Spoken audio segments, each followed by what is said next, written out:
সর্বনাশ। হবে তুই যে আধ ঘন্টা আগে হলি দেখুনি বেরিয়ে যাচ্ছিস তো? তা আধ ঘন্টা আগে হয়েছে তা কি হবে? তা বেরিয়ে যেতে পাবো না? উড়ি সর্বনাশ। হ্যাঁ গো আব্বা, একটা বেরিয়ে দিবা মন করছো কেন? শালা কি মা মেগো ছেলে রে তো, কোথা ছেলে রে তো? বড় ভাই,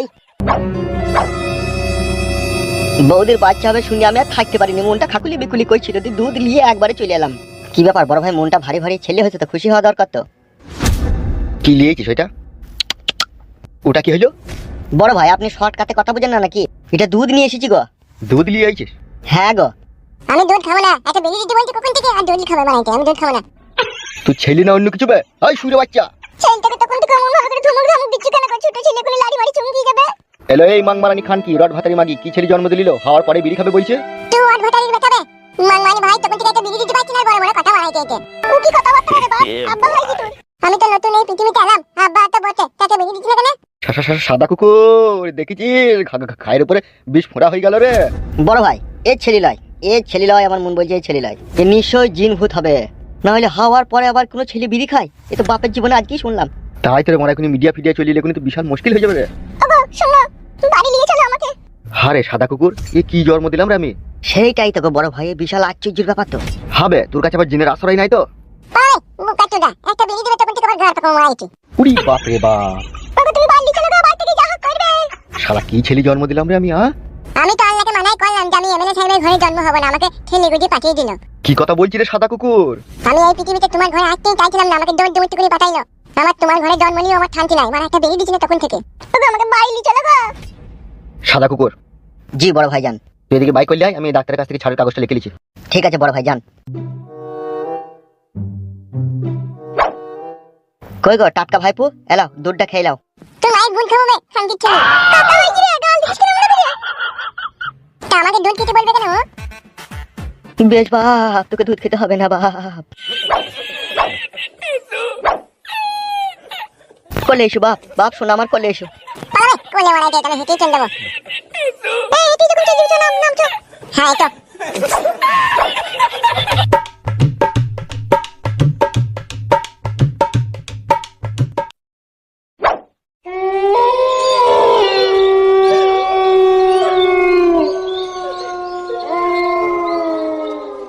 পিঞ্জিরার পাখি আমার দিয়েছে উড়াল, কি দিয়ে ফিরাবো তারে, চোখের পানি শুধু ঝরে।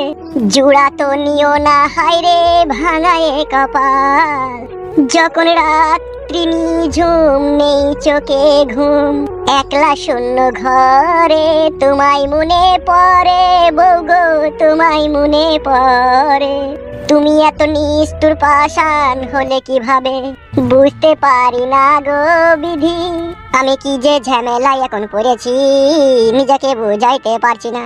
কি করিব কোথায় যাব, মনে হয় নিজের মাথা নিজে নিজে ফাটাই গো, ফাটাই গো। ও তুই যে কাজ করলি গো আমার শোনাবো, এরই ফল তুই একদিন পাবি। যেই দিন পাবি সেই দিন বুঝবি, ভাতা ছাড়া কি যে জ্বালা গো, জ্বালা গো। ও তুই আমাকে কাঁদিয়ে সুখ তুই কোথাও আর যে পাবি না। যেখানে যাবি সেখানেই জ্বলবি, মনে রেখে দিস এই ফালতুর অভিশাপ আছে গো, আছে গো।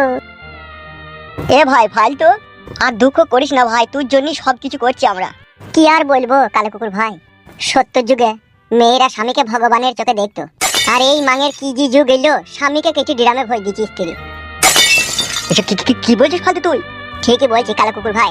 নাইলে একবার তুমি চিন্তা করে দেখো, যেই বউকে আমি মনের ভিতর থেকে ভালোবাসলাম, তার শরীরের প্রতিটি অঙ্গ প্রত্যঙ্গ জুড়ে আমি আমার এই 2 হাত দিয়ে তাকে আদর করলাম, তাহলে বলো সেই মেয়েটা আমাকে কি করে ভুলে যায়, আবার যেহেতু আমি তার স্বামী। তোর বুদ্ধি হুঁশ একটু কম আছে বুঝলি ফালতু। কেন? দেখ ফালতু, তোকে আমি একটা সত্যি কথা বলছি, হ্যাঁ বলো। আসলে বিষয়টা যেটা হয়েছে না, মেয়েদের মন এমনিতেই বেশি নরম হয় বুঝলি তো, আর এই নরম হওয়ার জন্য না এরা অল্প জিনিস এই মানুষকে আপন ভেবে নেয়। এটা আমার বিশ্বাস হলো না। কেন বিশ্বাস হলো না কেন? আমার সাথে তো 3 বছর আমার বউ সংসার করলো, আমার খেলো, আমার পড়লো, আমার সাথে শুইলো, তা আমাকে আপন ভাবলো না কেন? তুমি যে বলছো অল্পতেই আপন ভেবে লাই, তাইলে এত কিছু দেওয়ার পরে আমাকে আপন ভাবলো না কেন? আমার কাছে পালিয়ে গেল কেন? ওগো আমার কাছে একটা কথা শুনো। হ্যাঁ বলো। কিছু কিছু মেয়ে আছে, এরা খুবই চরিত্রহীন প্রকৃতির হয়। তাই নাকি? হ্যাঁ গো হ্যাঁ, এই ধরনের মেয়েরা সৌন্দর্য পুরুষ মানুষকে দেখলে ভিতরকার আশা আকাঙ্ক্ষা অন্যরকম করে ফেলে। মানে কি করে ফেলে? অ্যাকচুয়ালি বিষয়টা যেখানে গিয়ে দাঁড়ায়, তা হলো ওইসব পুরুষ মানুষের কাছে শুতে চাই সেই সব মেয়ে। কালু ভাই বৌদি ঠিকই বলছি গো, মেয়েরা অমন ধারায় হয় বুঝলা তো। মেয়েরা অমন দ্বারাই হয়, সেটা তো আমি বুঝলাম। তা তুই মেয়েটাকে ভুলছিস না কেন? তোর মেয়েকে বিয়ে করছিস না কেন? ওর পেছনে তুই পড়েছিস কেন? কি আর বলবো তোমাকে ভাই, যেদিনকে তোমার বউটা তোমার কাছ থেকে পালিয়ে যাবে সেদিন তুমি বুঝবা বউ হারানোর কি কষ্ট হয়। আমার বাল হবে বে, আমার কোনো কষ্ট হবে না। এরকম বালের বউ যদি আমার হারিয়ে যায় তা দাদা এই এর একটি চুলও খুশি পড়বে না আমার। কি বললে তুমি কথাটা? তাহলে তোমার মনে মনে এই আছে তোমার জন্য আমি আমার নিজের জীবনকে বাজি লাগালাম, আর তোমার মনে তাইলে এইরকম আছে আমার জন্য? তোমাকে বলতে চাইনি কথাটা আমি, এখন বুঝতে পারছি তুমি আমাকে ভালোবাসো না। দেখো চোখ ছুঁই বলছি, তাকাও তাকাও। তুমি আমার জান, তুমি আমার প্রাণ, তুমি আমার মাংস সোনা, তুমি আমার পাতি হাঁসের ডিম, মাঝে ফালা করে বিট নন্দি খাবো, তবু তোমাকে ছেড়ে যাবো না। সত্যি করে বলছো তো? মাথায় হাত দিয়ে বলছি সত্যি করে। কালো কুকুর ভাই, বউ দেখুন তোমাকে ছেড়ে পালায়নি, শুধু একটু অভিনয় হলো এখনই, তাতেই তোমার মন ভেঙে গেল। আর আমার বউ আমাকে 3 বছর ছেড়ে চলে গেছে, আর এই 3 বছরে আমার চোখের সামনে দুটো পুরুষ মানুষের কাছে শুনলো, না জানি আর আগেও কারো কাছে শুতেও পারে। তাইলে আমি বুকের ভিতরে কত কষ্ট নিয়ে বেঁচে আছি বলো তো ভাই? সত্যি ফালতু, তোর ভালোবাসার কোনো তুলনা হয় না রে। তুই হচ্ছিস কয়লার খনিতে থাকা এক ঝলমলে হিরে বে, আর তোকে ইটের টুকরো ভেবে তোর বউ ছুরি ফেলে দিয়ে চরম অন্যায় করেছে, বহুত পস্তাইতে হবে তাকে। সে তো জানি গো ভাই, ভগবান ছাড় দেয় কিন্তু ছেড়ে দেয় না। একটা দোকান খোলা নাই, শুধু মুড়ির দোকানটাই খোলা ছিল। ওরে ফালতু লিগা মুড়ি আর পানি লেগেছি। কি হলি, কি বেমন খারাপ কেন? এমনি কিছু হয়নি। বেলে ধর দাদালে, এই চিকটাই জল আছে, খেয়ে নিবি, মুড়িটা খেয়ে ধর। পেট ভরি খেয়ে নিবি, ঠিক আছে? আবার সে 2 দিন পরে খাবার পাবি। হ্যাঁ রে কালো কুকুর। হ্যাঁ বল। এই ছোড়া তো খাওয়ার ব্যবস্থা হইলো, তোদের দুজনের তো খিদে লেগেছে, তোদের খাওয়ার ব্যবস্থাটা করতে হবে। দেখ তুই যা ভালো বুঝবি তাই কর। কি ব্যাপার, রাগ করছিস নাকি? বৌদি তুমি তো বুঝতেই পারছো, সেই আসমান দিয়ে চিচিং ফাঁকের গর্তে আমরা এখন আটকে গেছি। এখন এইভাবে 2-4 দিন আমাদের কাটাইতে হবে, নাইলে আর কোনো উপায় নাই। তোকে বললাম নাকি আমাদের জন্য খাবার লাই? তা হইলো, আমার একটা বিবেক নাই, তোদেরকে খালি পেটে রাখবো তা কি করে হয় রে? ওই এমএলএ সাহেব 12 ভাতারের বেটাকে মার্ডার না করা পর্যন্ত আমি 1 গ্লাস পানিও খাবো না বে। সে তুই না খেলেও তোর বউকে তার খালি পেটে রাখা যায় না, ও মেয়ে ছিল, ওর পেটে লাগবে, ও খালি পেটে খাইয়ে। বৌদি বলো। কালো কুকুর তো সন্ধ্যাবেলায় আসার কথা দিছে নাকি তোমাকে? হ্যাঁ হ্যাঁ, ওকে ফোন করে ডাকবো। বুঝলি কালো কুকুর সন্ধ্যাবেলায় তো আসবে, তা আমি একবার বাড়ি চললাম, বুঝলি তো? তোদের বৌদি লেগে 4টি খাবার নিয়ে আনবো, আর একবার আমি বাবাকে দেখে চলে আসবো। বেশ ঠিক আছে, যা, দেরি করি না যেন, সন্ধ্যা লাগার আগেই চলে আসবি। সে বলতে হবে না, আমি যেই পালিয়ে আসবো।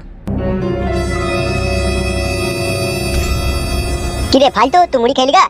তোমরা খাবা না মুড়ি? ওই তো বালের ওই কটা মুড়ি, আমি খেলে আবার তোর পেট ভরবে? তুই খেলি গা, যা। বেশ ঠিক আছে।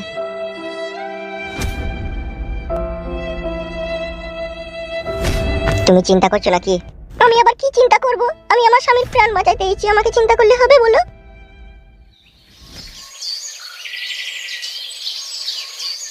জানো নারকেল বেগম, আমি কুটকলাইকেও যেমন ভালোবাসি তেমন আমার ছেলে ফুটুকেও ভালোবাসি। তাই বলছি গিন্নি তোমাকে একটা কথা। তুমি সব গো, তুমি সব, তুমি বেশি কথা বলো না, বুকে লাগবে, তুমি সব। শুতে আর ইচ্ছা হচ্ছে না গিন্নি। আমি যদি মরেও যাই, তুমি আমার ছেলেকে ফুটুকে কোনোদিন বাড়ি থেকে তাড়াবে না। এ তুমি কি বলছো গো? এইসব কথা বলো না, আমার খুব কষ্ট হচ্ছে তোমার এই কথাগুলো শুনতে। কষ্ট হইলেও গিন্নি মনে রেখে দিও, ফুটু এমনিতে যা হোক হোক, কিন্তু ওর মনটা খুবই ভালো। তার কারণ ছোটবেলায় যখন ওর মা মারা যায়, ওকে আমি কোলে পিঠে করে মানুষ করেছি। ওকে আমি চুল ভোর কষ্ট বুঝতে দিইনি, আর তুমিও কখনো বুঝতে দিও না নারকেল বেগম। তুমি যা বলবে তাই হবে, আমি তোমার ছেলেকে কখনো কোনোদিনও দূরাই বাসবো না। আমি আমার ছেলে কুটকলাকে যেমন ভালোবাসি, তোমার ছেলে ফুটুকেও ভালোবাসবো। আম্মা, আমিও তোমাকে ভালোবাসি আম্মা। তোমাকে এমএলএ সাহেবের লোক গুলি করেছে, তো আমি যখন বড় হব তখন আমি এমএলএ সাহেবকে আমি নিজে গুলি করব। না রে বাপ মুটকলাই, ঝুট ঝামেলা অশান্তি ভালো জিনিস লয় রে বাপ। সে আমাকে গুলি করেছে ঠিক আছে, সেও একদিন পরের গুলিতে মরবে রে বাপ। তাহলেও বাবা, আমার চোখের সামনে তোমাকে গুলি করেছে, আমি ছাড়বো না। মাথায় লাগিয়ে? না না, মাথায় লাগেনি। আব্বা, সারাদিন কোথা ছিলি কোথা রে? তো এখন কেমন আছো আব্বা? ভালো আছি।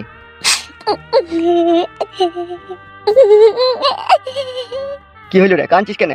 আব্বা, কি সব হয়ে গেল? আমার কিচ্ছু হয়নি, তুই মন খারাপ করিস না, তুই কাঁদিস না। তোমার বুকে যে যন্ত্রণা হয়েছে তার শতগুণ যন্ত্রণা আমার বুকে হচ্ছে আব্বা। আমি আর প্রতিশোধ লুবই আব্বা, পৃথিবীর কেউ আমাকে আটকাইতে পারবে না। তোমার বুক দিয়ে রক্ত বাই করেছে, আমি ছাড়বো না ওকে। তুই যেখানে যেভাবে থাকবি সাবধানে থাকবি। সাবধানে তো আছি গো আব্বা, আর এই সাবধানে থেকেই ওর জীবনকে আমি সাবধান করে দেবো। আমি কোনোদিনও ভাবতেই পারিনি এই আমার জন্য আমার বাবাকে মৃত্যুর সাথে পাঞ্জা লইতে হবে। শোনো জামাই, তোমাকে আমি একটা কথা বলছি। তুমি এখন কোথায় আছো? কোথা? আমাদের গ্রামের শেষ মাথায় যে রাজার বাড়িটা, পুরনো ভাঙা বাড়িটা আছে, ওইখানে আমরা আশ্রয় নিয়েছি। সাবধানে থাকবে, এমএলএ সাহেবের লোকজনের সামনে সামনে কখনো হবে না। তার কারণ তুমি তো সবই বুঝতে পারছো, ওরা এখন আমাদের চরম শত্রু হয়ে দাঁড়িয়েছে। তোমার কিছু হয়ে গেলে তোমার বাবাকে আর বাঁচানো যাবে না। তাহলে তুমি চিন্তা করবে না শাশুড়ি মা, আমি ঠিক সেফটি জায়গাতে আছি, আমার কোনো অসুবিধা হবে না। তাহলেও সাবধানে থাকবি, বুঝলি বাপ? আমাকে নিয়ে একদম চিন্তা করবে না। হ্যাঁ আব্বা। কি গো, তুমি কখন এলে? এই তো এখনই এলাম। কেমন আছো, ভালো আছো তো তুমি? হ্যাঁ আমি ভালো আছি, তুমি ভালো আছো তো? আছি বউ, কোনো রকম। বলছি বাবু ভাত রান্না হয়ে গেছে? হ্যাঁ হয়ে গেছে তো। চলো আমি চাচি ভাত নিয়ে যাবো। এসো।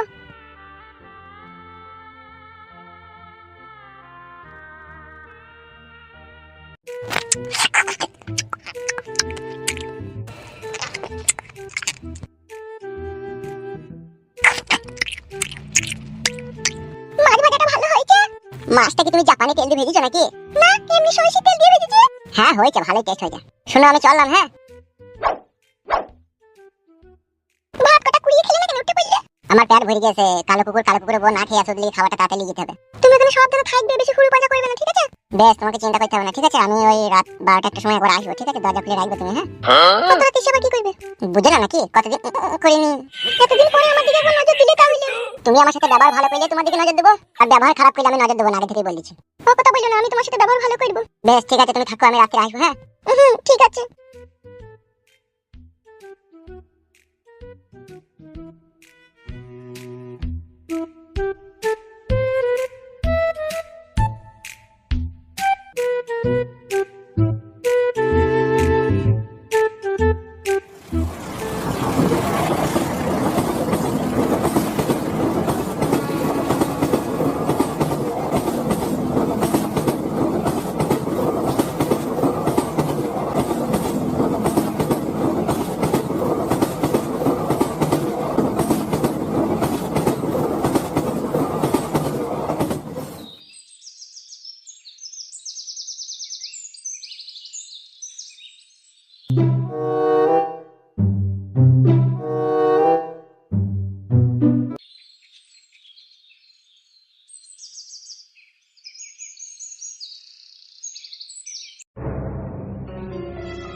কিরে ফুটো, কেমন আছিস? প্রিয়াঙ্কা কেমন আছিস রে? ভালো আছিস তো? কি ব্যাপার, আমার বকে ভালো আছিস বলছিস কেন? ওগো, ওটা আমার দাদা হচ্ছে, আমার কাকার ছেলে। তাই নাকি? হ্যাঁ গো হ্যাঁ। বাবা রে, তাহলে তোমার শালা বাবু হয়ে গেছে। বাল মুখ আমার বেশি কেলামো মারাই না, কেলামো মারাই না। রাগ করছিস নাকি ভাই? তোর বোনকে বিয়ে করছিস, তুই তো আমার শালাবে। তুই যে আমাদের ক্ষতি করেছিস, তোকে কোনোদিন ঘরে লোক বলে আমরা মেনে নেবো না বে। বে বুকাচুদা, পুট কেসটা একবার ধরো তো। বে, আমি আর এমএলএ সাহেবের সাথে কাজ করি, যা তুই মানবি না, আমি তোমার সাথে ছেড়ে দিয়ে যাবে। তাহলেও তুই বহুত ক্ষতি করেছিস আমাদের। দাদা শুনো, আমার স্বামীর এখন বিশাল জ্ঞান বুদ্ধি, আর এমএলএ সাহেবের ধারের কাছেও নেই। ও আমাকেই ভালোবাসে, আমাদের ফ্যামিলিতেই থাকবে ও। আর আমি ওকে সব বলেছি আমাদের কথা। তুমি আমার কাকার ছেলে, বাবা জেঠা সবারই কথা ওকে বলেছি। বুঝতে পেরেছিস? আমি সবাইকে চিনতাম না আগে, এখন চিনিছি। যেদিন থেকে জানলাম তুই আমার ভাগে শালা হয়েছে, সেদিন থেকে মনের ভেতরে একটু খাকুলি বিকুলি করছিল তোর সাথে দেখা করার লেগে। ভাগে শুধু পেয়ে গেলি শালা বলে তাই, নাহলে কোনোদিন আমি তোর সাথে কথা বলতাম না। ওগুলা কি বেটিপিনে? ভাত তরকারি আছে। তোর বাবার লেগে লেগেছি নাকি মাঠে? না না, এমনি আমার বন্ধুদের লেগে। বন্ধুদের লেগে ভালো লেগেছিস কেন? তুই তো গ্রামে ছিলি না, তুই আর কি জানবি? বিশাল বড় ঘাবলা কেস হয়ে গেছে। কিসের ঘাবলা কেস হয়ে গেছে? যেদিন থেকে তোরা দুজনে গ্রাম ছেড়ে পালিয়ে গেছিস, সেদিন থেকে গ্রামে বহুত কিছু ঘটনা ঘটে গেছে। তাই নাকি? কি ঘটনা? এমএলএ বিকাশ দত্তর লেগে আমাদের জীবনে কোনো শান্তি নাই। গত 2 দিন আগে আমার বাবাকে গুলি করেছে এমএলএ বিকাশ দত্ত সাহেব। কি বলছিস ফুটু তুই এসব? যা বলছি ঠিকই বলছি। এমএলএ বিকাশ দত্ত সাহেব আমাদের পথের কাঁটা হয়ে দাঁড়িয়েছে। শালা সুরের বাচ্চা এমএলএ বিকাশ দত্ত সাহেব, শালা জারদ সন্তান, যে কোন পানির পয়দা সেটাই আজও বুঝতে পারলাম না। তোদের উপরে এত অত্যাচার করেছে? ও টিচার, কতজন এমএলএ বিকাশ দত্ত লেগে গ্রাম ছেড়ে পালিয়ে গেল। কি বলছিস তুই? আমাদের গ্রামে যে ফকিং বৌদিটা ছিল, তাকেও তো রেপ করে মার্ডার করে দিল এমএলএ বিকাশ দত্ত।